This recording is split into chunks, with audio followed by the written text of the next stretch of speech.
Hello, this is Political Dharma with Alan Zundell. This episode is not my usual update on how the alternative candidates for the presidency are doing, but rather one that focuses on the perspectives and positions of candidates from the leading minor parties.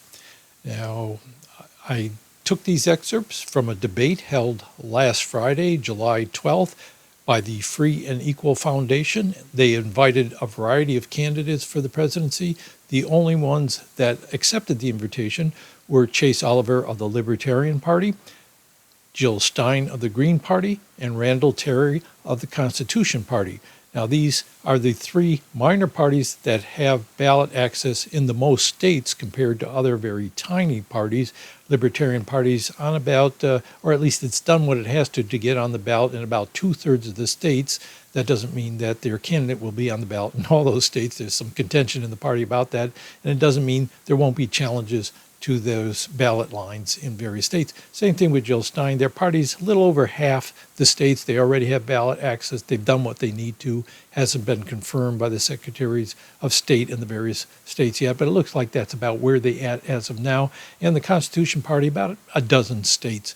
So what we're going to be seeing is these three candidates that are nominees or presumptive nominee, in the case of Jill Stein, for the leading minor parties. A little later on in future episodes, I'm going to be focusing more on the independent candidacy of Robert F. Kennedy Jr., who I often focus on because he is one of the most prominent of these alternative candidates for the presidency. And by alternative, I mean non-major party candidate. So today I've taken some highlights from that debate. That was about a 2-hour debate, I think, and I've condensed it down to 2 episodes. This one is focused on domestic policy, and the next one will be focused more on foreign policy and border issues, I think. I haven't made it yet, so I'm not sure exactly what I'm going to include and exclude, but more foreign policy. So let us start off, first of all, with their opening remarks of each candidate, and then I'll make some remarks of my own once you've had a chance to listen to them. So again, this is Chase Oliver of the Libertarian Party, Jill Stein of the Green Party, and Randall Terry of the Constitution Party. Now, I'm a libertarian because I believe that the government doesn't do a whole lot right. They don't do a whole lot well, and we could do a whole lot better if we had our own agency, the most local governance, self-governance guiding our lives. I'm a candidate who fights for the peaceful solutions, for the peaceful exchange of ideas, and to not use violence to push our ideas forward. That's two-party stuff. The two-party system insists on using the force and violence of government to push their ideas in the American public. I think the American public can do a heck of a lot better job deciding for themselves. Now, right now, we are in a country that has many crises facing us. First and foremost is a debt that continues to grow and spiral out of control. And that's going to affect our kids and our grandkids all over the country as they try to seek their place in the world. It's going to affect their prosperity, and it's affecting our prosperity right here and now. Because of the debt and deficit spending of our government, that is what creates inflation. When the government prints trillions of dollars out of thin air, it devalues the dollar that is in your wallet. We have to be brave enough to say no more debt and deficit spending, no more government out of control, and no more violence here at home or around the world, certainly not at the expense of the U.S. taxpayer. I'm somebody who's going to fight for the free market solution, for the freedom solution, and for the right for all people to determine for themselves their own future. If you're not hurting anybody with force, fraud, coercion, theft, or violence, your life is your life, your body is your body, your business is your business, and your property is your property. It's not mine, and it sure as hell is not the federal government's. My name is Jill Stein. I'm the presumptive nominee for the Green Party, a people-powered party that does not take corrupting money from corporations or from wealthy elites. We're in this election to fight for working people and marginalized everyday Americans who've been thrown under the bus too long. We're the only pro-worker, anti-war, anti-genocide, climate emergency campaign already on the ballot for a majority of voters so we can truly contest for power. We're calling for an America that works for all of us, and we offer solutions to achieve that now, such as cutting more than half of the huge military expenditures that are squandering over half of our congressional budget in the endless war machine that is impoverishing and endangering all of us. We'll put that money instead into urgent needs here at home. We'll enact an improved Medicare for all that covers everyone comprehensively and saves $500 billion a year by cutting red tape and bureaucracy, will push back on the housing crisis with national rent control, a tenant bill of rights, ending the private equity takeover of the housing supply, and building quality social housing. And we can pay for these programs through savings in Medicare for all, cutting the military budget, taxing the rich, and reviving a productive economy. In October of 1984, I was standing in front of an abortion clinic in Binghamton, New York, and a woman was walking up. I walked out to say hi to her and said, "Are you going in to see the doctor?" She started cussing me out like a sailor. I said, "I'm sorry, I know this is awkward, I know it's embarrassing, I know it's difficult for me too." And I'm walking alongside of her, she's yelling at me. I said, "Look, if there's anything I can do to help you, please tell me if there's anything I can do." She stopped right at the door of the abortion clinic and looked at me and said, "Did you say you would help me?" I said, "Yeah." She said, "I prayed this morning, God, if you don't want me to have this abortion, send someone to help me." And I was with her, I was the only adult with her in the hospital when her baby girl was born. She named her Tila. We adopted Tila. Tila became a flautist, a singer, a dancer, a piano player. She was a princess. And suddenly, and without explanation, in January, she died of a massive heart attack. 38 years old, left 4 children. But before she died, we were talking on the phone a lot and texting, and she was so excited about this campaign. She said, "Dad, use me as your poster child. Use me as your poster child." Because she hated abortion, and she knew that there were millions of Tilas that were already dead and millions more whose lives were in jeopardy, and she wanted to save them by making abortion illegal again. And one of the reasons we are in so much chaos in this country is because of the blood crying out to God. So the motto for my campaign is, defend children, defeat the Democrat nominee, and destroy the Democrat Party. Now, what I think you might notice of these candidates, and this is characteristic of minor parties in general, is that their political ideology is a little bit clearer. In the major parties, they don't usually have an ideological basis. The perspective on the economy and how to fix problems changes from candidate to candidate. What they are, really, the major parties, is a collection, a coalition of different groups with different interests and different policy positions, and mostly dominated by major corporate backers who have their own interests and their own priorities. So they're different. The major parties cover a lot more ground and do it a lot more ambiguously. You could see this clearly, the distinction with Chase Oliver, who identifies himself as a libertarian, not only in the sense this is his party, but as a philosophy, a political philosophy. He's a libertarian.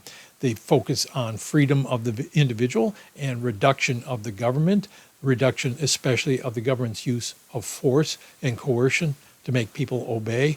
So they want to minimize government. He also talked particularly about the debt, I think not just in terms of the debt itself, but also its effect on the economy overall, blaming inflation, which is probably the biggest issue, the biggest priority in the minds of voters right now, blaming a lot of the inflation on the debt that the government has. I'm not sure I agree with that. In fact, I don't agree with that entirely.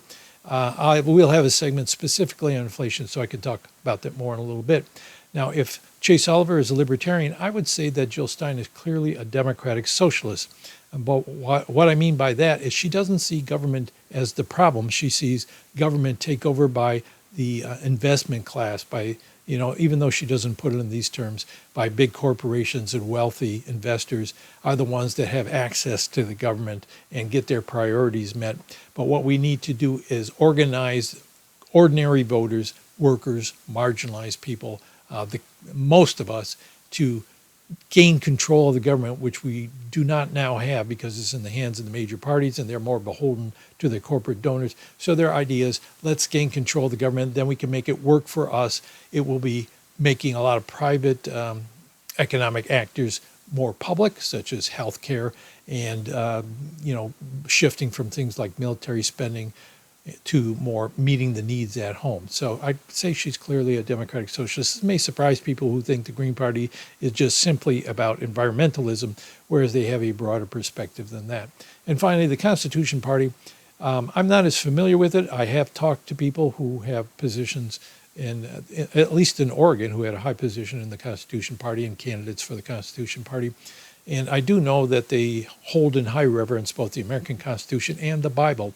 And you can see that clearly in what Randall Terry had to say. Now, Terry's a longtime anti-abortion activist, and his perspective is more of a moralistic one, really tracing back less to the Christian scriptures than to the Jewish scriptures, which Christians call the Old Testament, the particular thread within the Old Testament that says that if a nation is not taking care of its most vulnerable, then God is going to punish it. And so that's his overarching perspective, I think, and a lot of his answers go back to those kind of points, even though he does have other things to say. I don't think his political philosophy is as well articulated. It's more that he's focused on issues of gender and abortion, things that have to do with sexuality in general. So those are the three candidates, and those are the perspectives they have. Let's take a look at what they have to say about particular policy positions, starting, and I would say this, so you know where I'm coming from. I don't regard myself as either a libertarian or a democratic socialist, even though I'm a member of the Democratic Socialists of America. Less well-known position is libertarian socialism.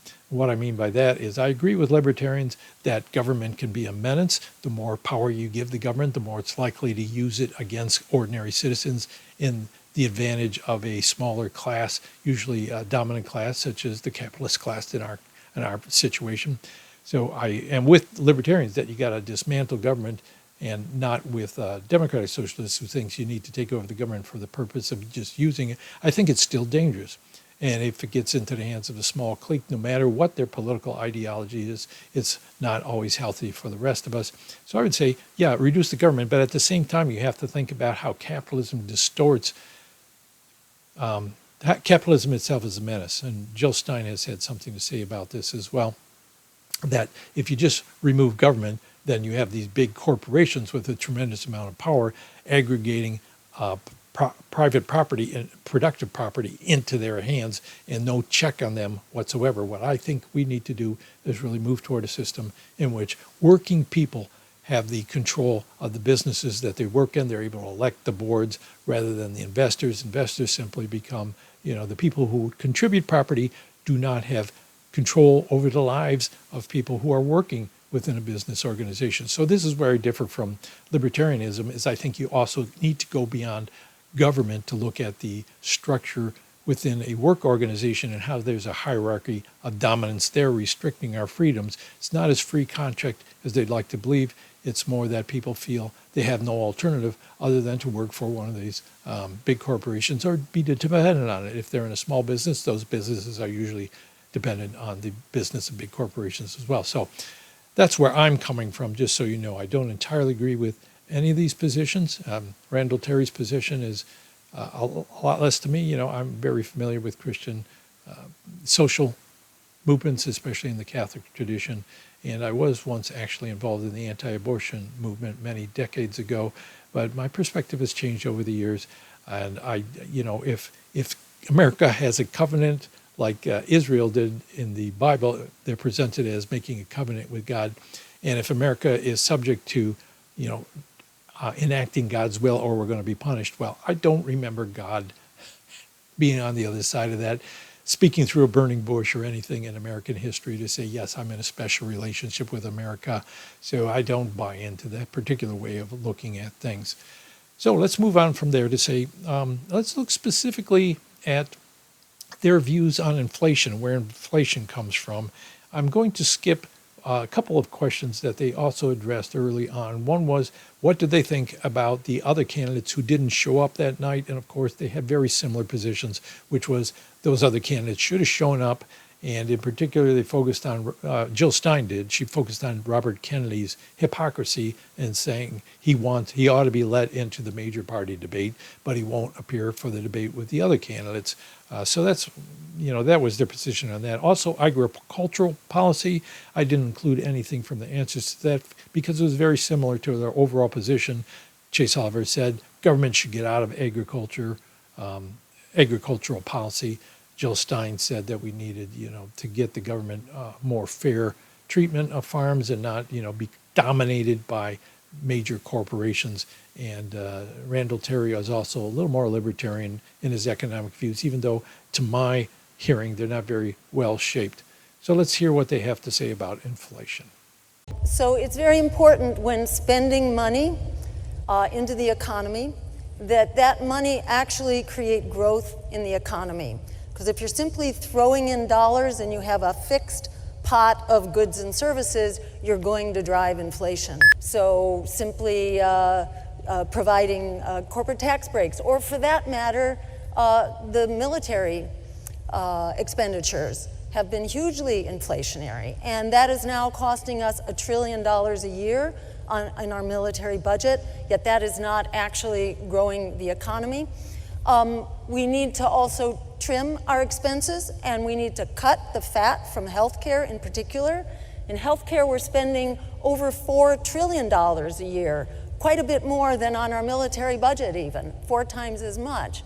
Yet we know that 1 out of every $3 in healthcare right now is spent basically on bureaucracy and paper pushing. And by moving to a Medicare for All system, we basically trim the waste out of healthcare, and doing that, we can actually save $500 billion a year at the same time that we massively expand healthcare. Because right now, so many Americans, 87 million Americans, do not have health care, either lack it entirely or are inadequately insured, cannot afford their pharmaceuticals, cannot go to a doctor or an emergency room when they're sick. We have a health care crisis, yet we are wasting so many of our health care dollars. Everyone in this room, because of our reading of libertarian and sound economic theory, understands we need to go to real money, not fiat money. We need to get away from fractional reserve banking. We understand these things. The issue is this: we're in uncharted waters in the history of the entire human race. There has never been this much debt, and never has this much debt been tied to fiat currency. So let's say that we did move towards gold-backed currency or towards real precious metals, however that would work, trying to transfer enormous sums of money. We would have a debtor's hell, because the opposite of inflation is deflation. We don't know how this is going to end, people. One thing I believe that we need to do, without question, is to have complete, utter, total energy independence. If we had our own oil, we have the greatest reserves in the world. Drill, baby, drill. That is my motto.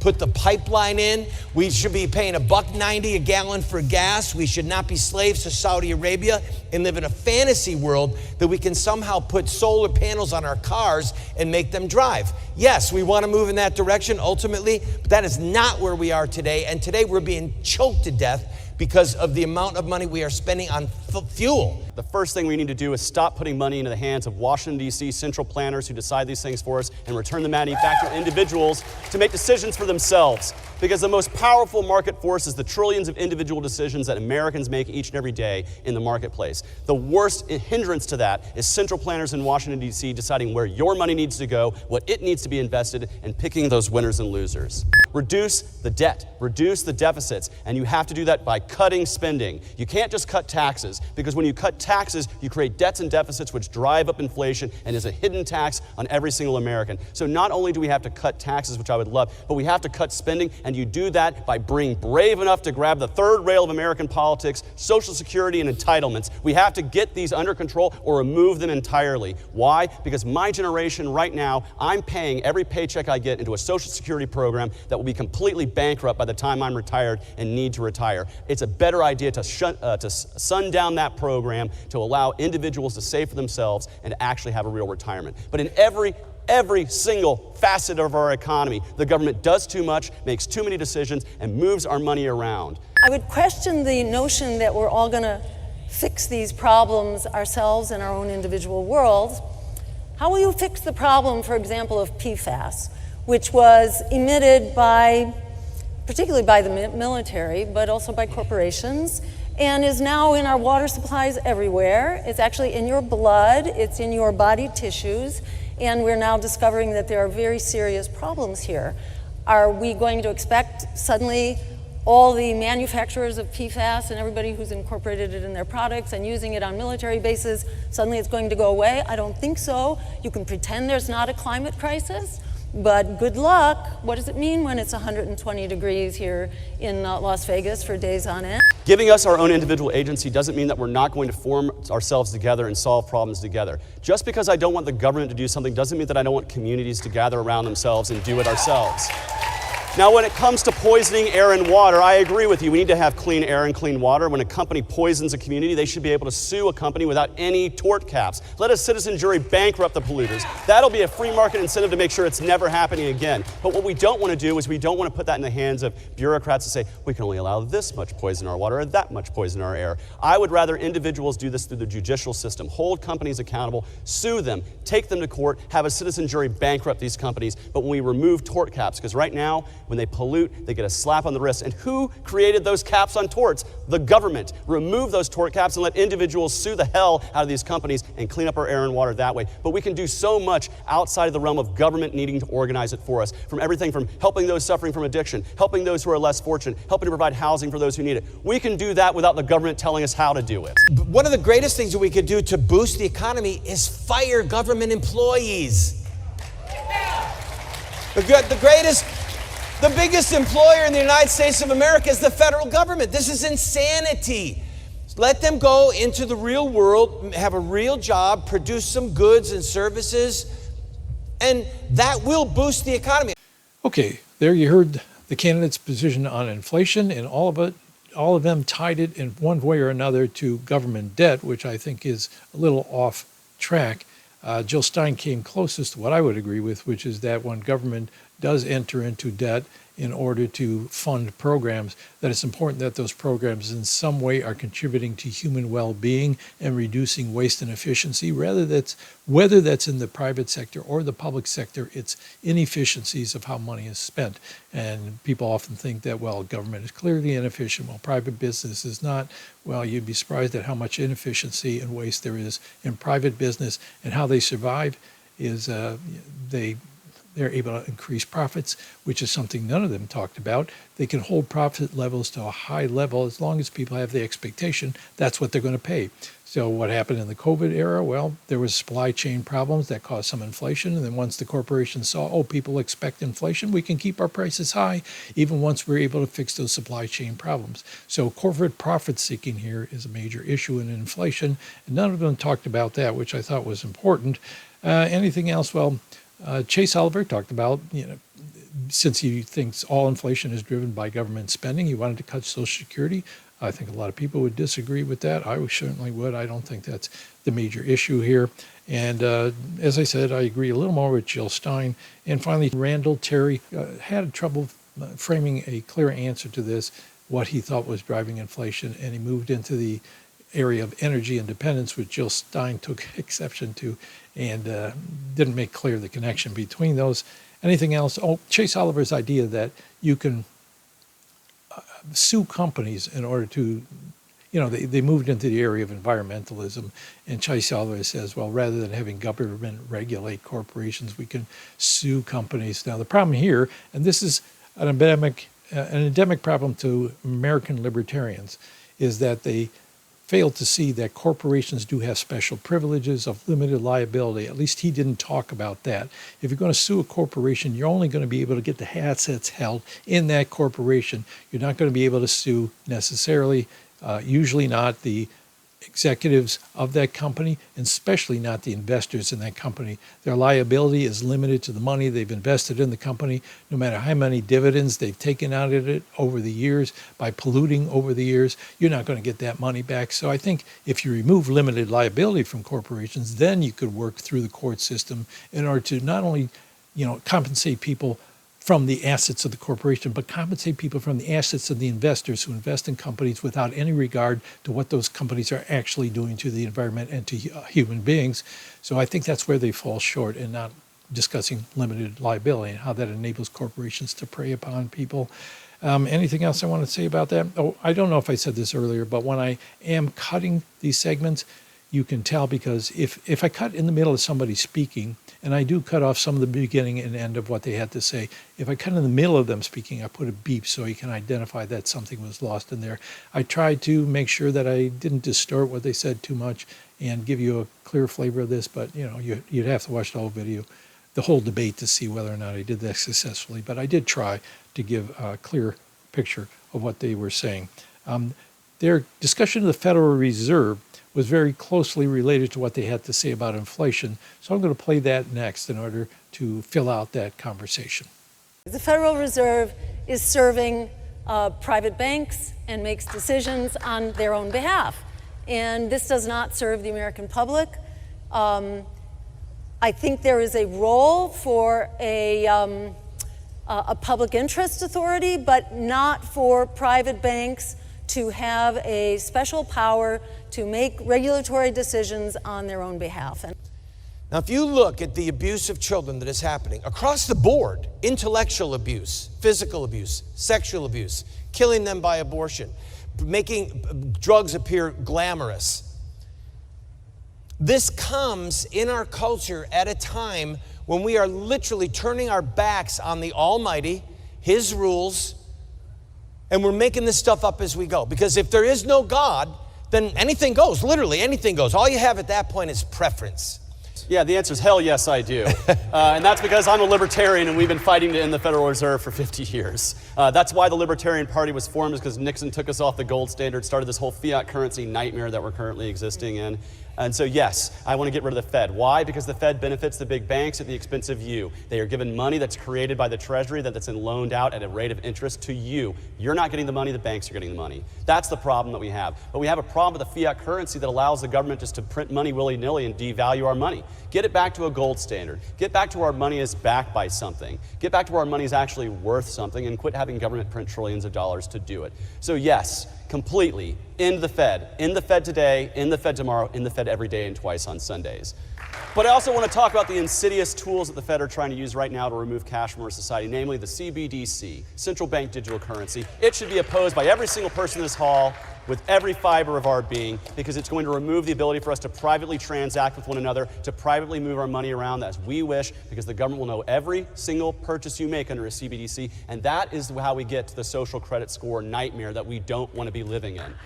All right, so then you saw them talking about banking, and I think I would agree most with Jill Stein again, in that she did say that even though she was not happy with the way the Federal Reserve was run, because the private banks really have a great deal of control over it, she wanted to see some kind of public institution regulating the money supply. She didn't specify what that would look like.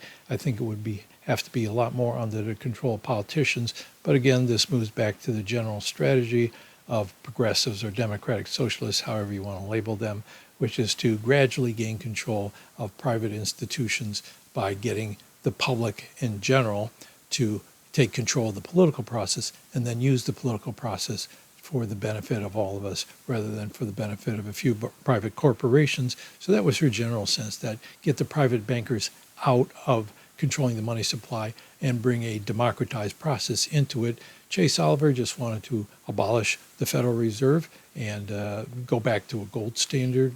I guess the banks in themselves, the various scattered banks, would be able to manage the money supply that way. I think I already said earlier, if I did not, there was a reason that banking got away from precious metals as the basis of how much currency you're going to issue, and the reason was that the amount of precious metal that you can dig out of the ground has nothing to do with the potential for productive enterprises to get started. And if you choke off the money supply, you're going to choke off the potential for new businesses that may contribute to the welfare of human beings. And Chase, Randall Terry, in the middle there, in fairness to him, he did have something to say about the Federal Reserve. He did not just launch into his spiel about moralism and turning away from God. He did say very little. It showed, in my estimation, he didn't have much more to say than repeating the kind of things Chase Oliver said, that you would get rid of the Federal Reserve and then get to some kind of gold standard. He didn't elaborate on that, and I think because he didn't feel like he had much more to say, he then turned towards this moralistic position that we need to turn back to God and make God the standard, God's commandments the standard for our behavior. And I disagree with that for some reasons, the main one being that this is not a nation that, at least in the terms of the Constitution, was supposed to be premised on a particular religion. And I don't think anywhere in history God ratified our covenant with us saying that if we strayed from the particular religious morality that we were going to be punished. Maybe that if we don't treat each other well, our nation's going to fall apart anyway, but that's kind of a more remote connection. You don't need to bring God into it. So their views on the economy there were clearly different. Again, Chase takes a more classic libertarian position, at least in the American sense, maybe a little different in Europe. In fact, libertarianism in Europe is more associated with anarchism and socialism, and that's more the position that I occupy.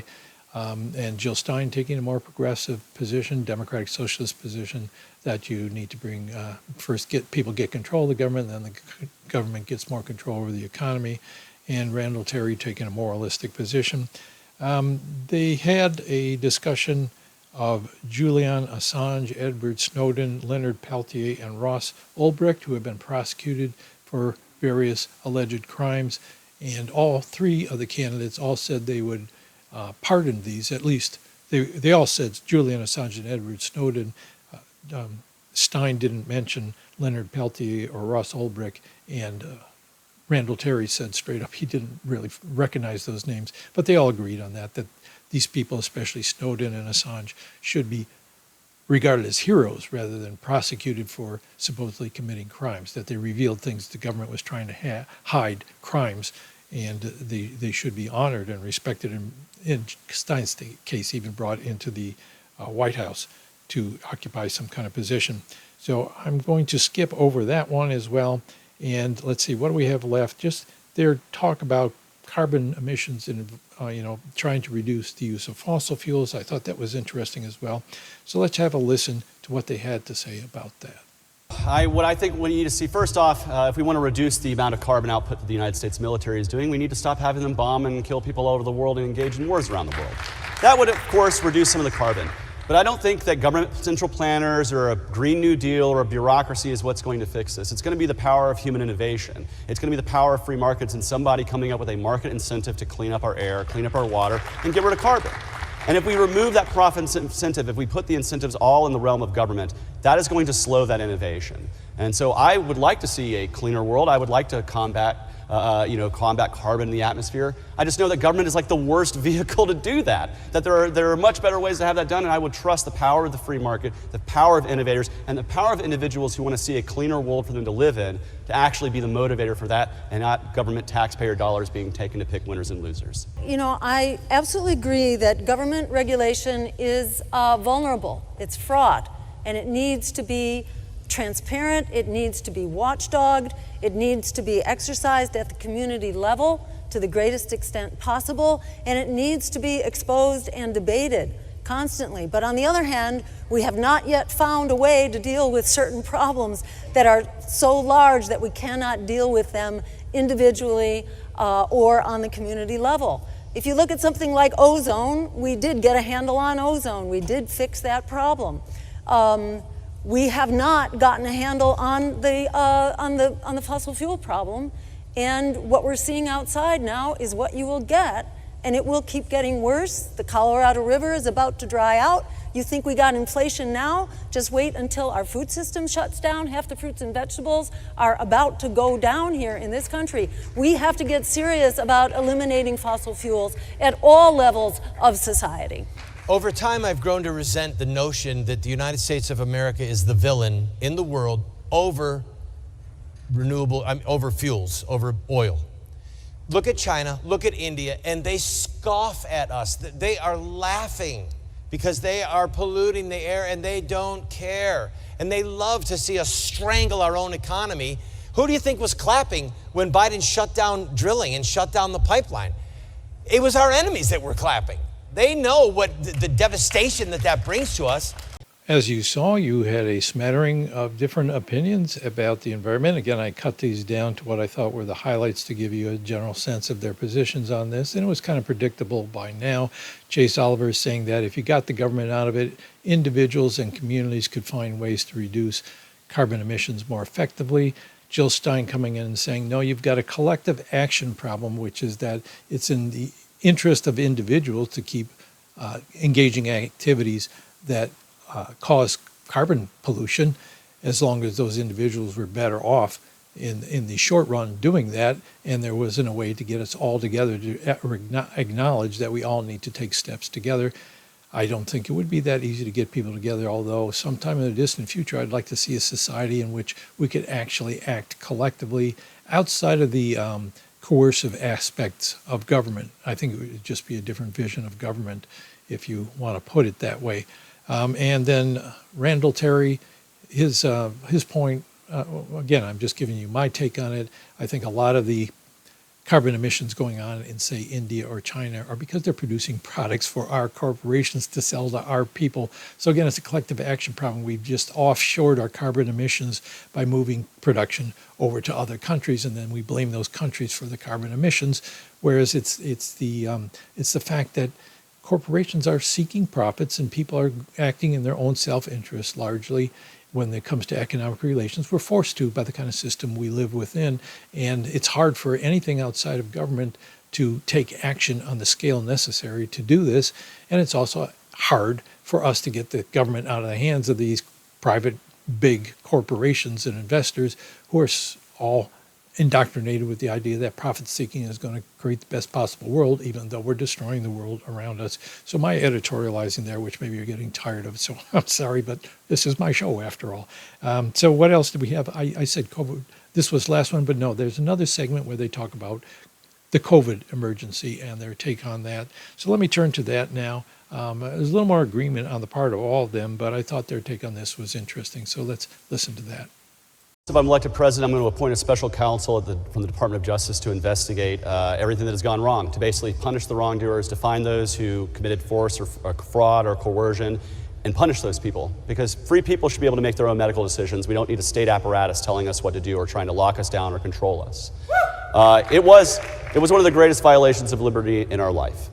We saw millions of businesses affected by arbitrary lockdowns that didn't stop the disease. We saw, the attempt of OSHA to mandate behavior that individual business owners and property owners should be able to determine for themselves, and frankly, individuals should be able to determine for themselves. And so the first thing we have to do is insist upon getting our government back under control and no longer allowing them to control these levers of power that basically force these things upon us.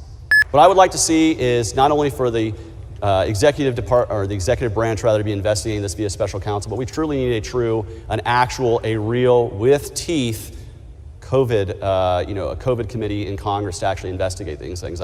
I would especially like to see a special commission to investigate the potential lab leak as the origin of COVID.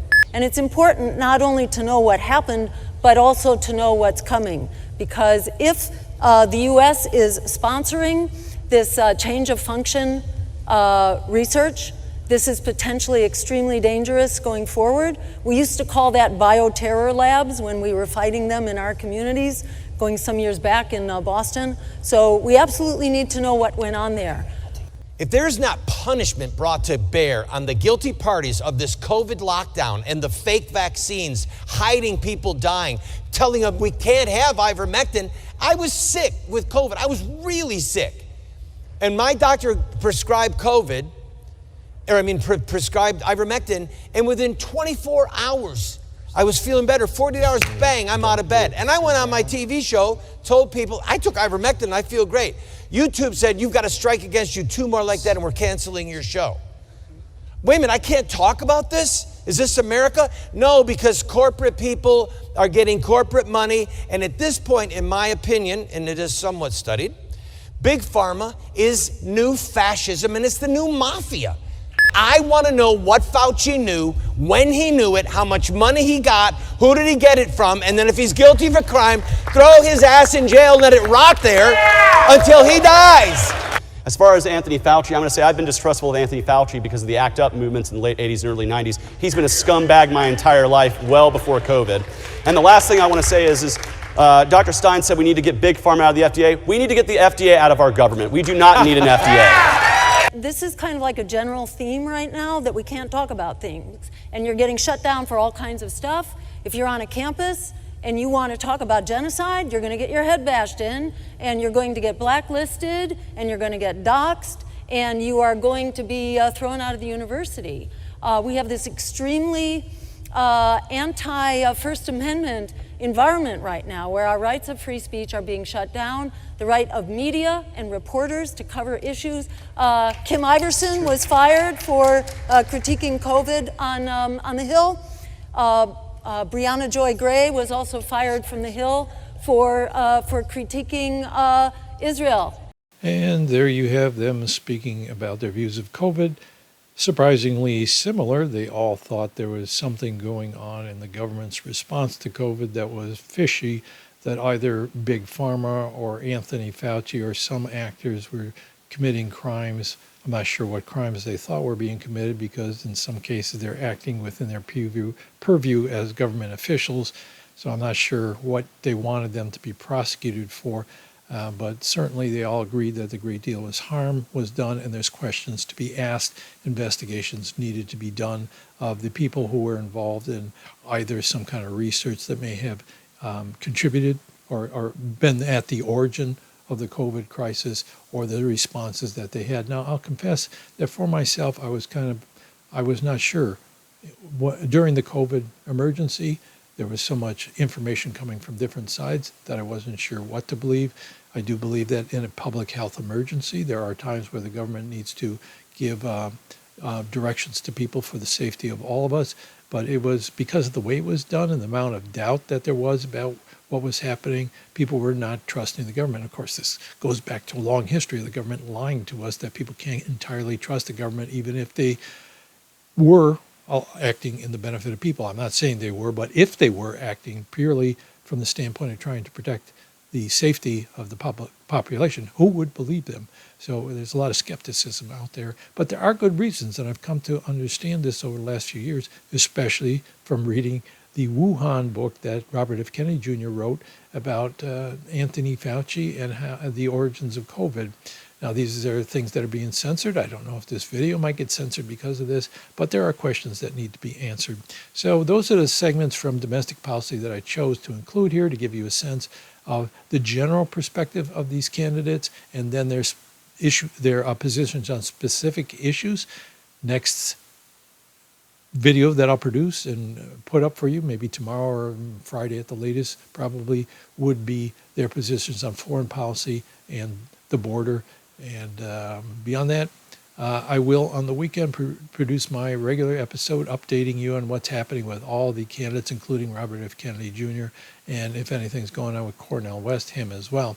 That's about it for this segment. Again, I was trying to let you know what how the candidates see the world, their political ideology, and how I interpret that, so you have a sense of where I'm coming from in case you want to look for any bias in what I had to say. Of course, I have views, and I'm going to filter my assessment of candidates and their positions through what I think. Other than that, let me think. Oh yeah, I did want to say that the question I wish the panelists had asked and didn't was, the candidates, do they think they have any chance of winning? And if they lose this election, what good do they think their campaign has done? I think that's the key question minor party candidates and independent candidates have to ask, because of how the electoral system is stacked against them. It's so difficult for them to get anywhere that, you see the same parties year after year, decade after decade, talking about they're going to challenge the two-party system and they're going to slowly build over time, but they never do. They just seem to get limited. There's a ceiling of a few percent they get in these national elections and in other elections overall as well. So what is really their motivation for running for office? How do they understand the good that this is doing? That's a question I'd like to see answered. They give little hints of that in saying, in the case of Randall Terry, he's trying to take away votes from the Democratic Party. In the case of Chase Oliver, that he wants to build a Libertarian Party and get people persuaded so that they, I guess, withhold their support for any policies that strengthen the government, which again would be kind of attacking the Democratic Party's traditional positions, although I think they've gotten quite a ways from that themselves. And then Jill Stein just talking about how you need to gain control of the government before you can gain control of the society in general, which, when I put it that way, gain control of it, it does sound a little scary, doesn't it? Is that all I have to say? Yeah. So minor parties candidates, they need to explain to the public why they're running if they really don't have a very good chance of winning. And I would bring that to RFK as well. You know, you always talk about winning, but suppose you lose, because it's the cards are stacked against you and there's a chance you will lose.